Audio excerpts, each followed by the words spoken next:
This is what genius striking looks like in MMA. In this video, we're breaking down 4 notable striking moments where Islam showcased his elite fight IQ. We'll break down how he sets them up, why they work, and what makes him one of the most complete fighters in MMA today. Let's take a closer look. Islam Makhachev's first knockout in the UFC came against Gleison Tibau, and it took him just 57 seconds to finish their fight. Let's take a closer look at how he did it. As soon as the fight begins, Islam feints with a jab and notices that Tibau reacts by bringing his hands forward to parry it. A few moments later, Makhachev feints with his lead hand again, and Tibau once again reacts by bringing his hands forward to parry it. Now Islam notices the pattern and starts conditioning Tibau to react to his feints. Every time Tibau brings his hands forward to parry the jab, it opens up his guard and leaves his chin exposed. Now Makhachev knows that whenever he throws a jab or even just fakes it, Tibau will instinctively bring his hands forward to parry it. So this time Makhachev feints the jab, and as expected, Tibau brings both of his hands forward. But instead of throwing the jab, Makhachev fires a left hook that lands flush on the chin, instantly putting Tibau to sleep. Makhachev follows it up with some ground and pound until the referee steps in and stops the fight.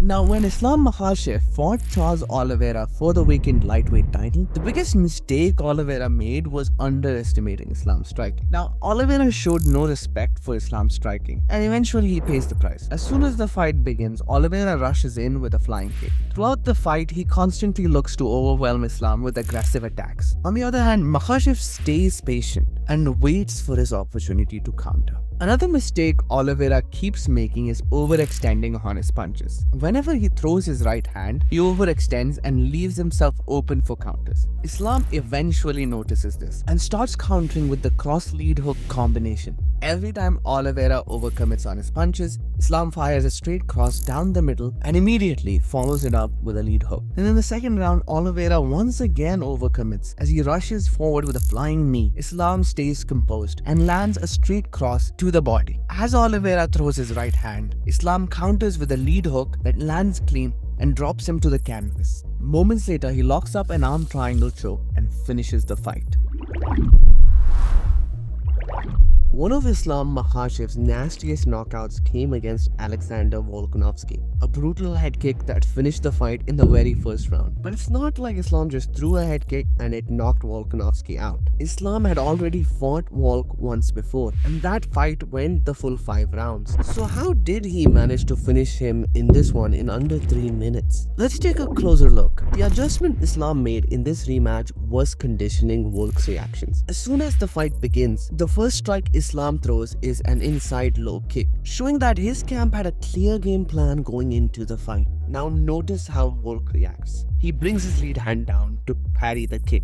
The second strike Islam throws is a rear body kick, and once again Volk reacts by bringing his lead hand down to parry it. Believe it or not, Islam then throws 3 more rear kicks to the body and legs. By the 1 minute mark of the first round, he has thrown nothing but 5 rear kicks to the legs and body. And every single time, Volk gives him the same exact reaction. He brings his lead hand down to parry the kick. Islam has done a really good job of conditioning Volk to drop his lead hand every time he throws a kick. Now Islam thinks he has conditioned Volk enough and goes for the head kick. And notice what Volk does. He already has his lead hand down, ready to parry the body kick. But when he realizes the kick is going high, he brings that lead hand back up at the last second. Even though the head kick lands, Volk is able to absorb a lot of the impact because both of his hands are there to block it. Islam realizes he has more work to do, so he goes right back to conditioning. The very next strike he throws after the head kick is an inside low kick. He keeps attacking the legs and body, keeps making Volk react low,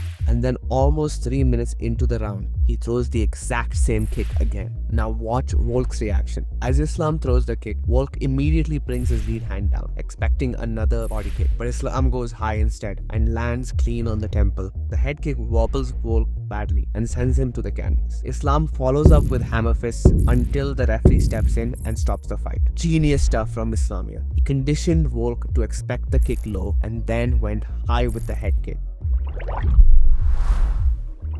In his most recent bout against Della Maddalena, Makhachev showed us how to dismantle an elite boxer from the ground up. JDM's greatest weapon has always been his boxing, and he is one of the best boxers in the UFC. He was on an 18-fight win streak, finishing opponents in a spectacular fashion. But once again, Makhachev was able to completely shut down JDM's boxing and win the fight by unanimous decision to become the welterweight champion. Let's take a closer look at how he pulled it off. Now, any boxing heavy fighter puts a lot of weight on their lead leg.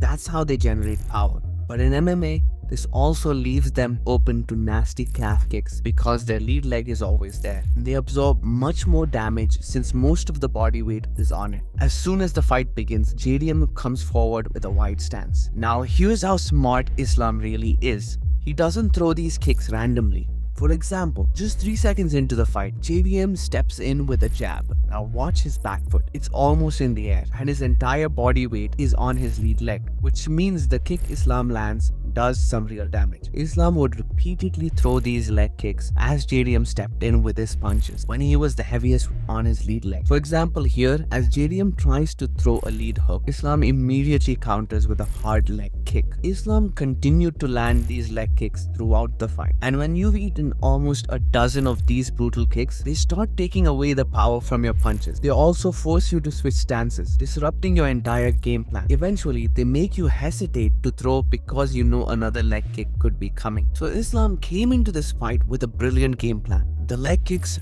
took away JDM's biggest weapon. And of course, we don't have to talk about Islam's grappling, but he also used some genius setups to take the fight to the ground. For example, notice how Islam slightly feints JDM with his jab. JDM immediately brings his guard higher to protect his face. But when he does that, it leaves his hips completely exposed for Islam to shoot for a takedown. Islam immediately recognizes the opportunity. A few seconds later, Islam feints the jab again. JDM reacts by bringing his guard high, which gives Islam the perfect opening to shoot. Now this takedown was also a thing of beauty. Islam shoots for the single leg, heels the leg to the outside, and lifts it even higher. But watch what he does next. He's doing two things at the same time. He brings his right arm over the top of JDM while stepping his left leg closer to JDM's only balancing leg. He then trips him with his left leg while using his right arm to push him to the mat. That was a beautiful takedown. Islam makes this stuff look easy, but at this level, it definitely isn't. But yeah guys, that's it for today's video. Islam is now set to face Ian Garry, and it's an interesting matchup because it's another elite striker. However, Garry also has strong grappling, so it'll be interesting to see how that fight plays. Let me know your predictions in the comments. And if you enjoyed the video, make sure to leave a like, subscribe to the channel, and we'll see you in the next one.